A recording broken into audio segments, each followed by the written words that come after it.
আমি কিভাবে এই ডালার আর্টটা মেক করেছি তাই থাকছে আজকের ভিডিওতে।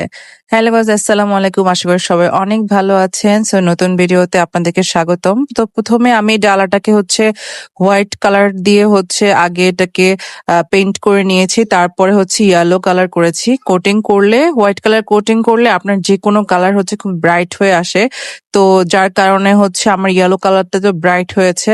সেখানে আমি আগে পেন্সিল দিয়ে স্কেচ করে নিয়েছিলাম। স্কেচ করে নিয়ে তারপরে মনের মাধুরী মিশিয়ে নিজের মতো করে রং করেছি।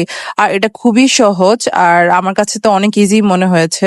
যে কোনো কারো কাছেই আমি কিন্তু আসলে এটা কখনোই শিখিনি অবশ্যই।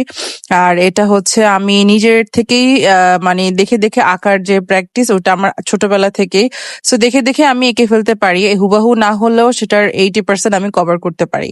সো এখানে আমি কালার টালার করে তারপর এটার সাথে লাইন আঁকছিলাম। আর অবশ্যই হাইলাইট করতে হবে। প্রত্যেকটা ছবিকে হাইলাইট না করলে মানে ভালো লাগবে না। ডিটেলস গুলো আমি পরে করছিলাম হোয়াইট কালার ডিটেলস দিয়ে, বিভিন্ন ড্রপ ড্রপ দিয়ে। আর ইয়েলো কালারের মধ্যে এই পেন্টিংটা অনেক বেশি সুন্দর লাগছিল।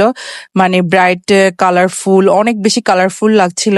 তো যারা নববর্ষের ডালা অনেক এক্সপেন্সিভ মনে হয়েছিল, আমারও অনলাইনে যদিও অনেক এক্সপেন্সিভ মনে হয়, তারা নিজেদের একটু ক্রিয়েটিভিটি দিয়ে বানিয়ে ফেললে আমার মনে হচ্ছে যে খরচও কম হয়।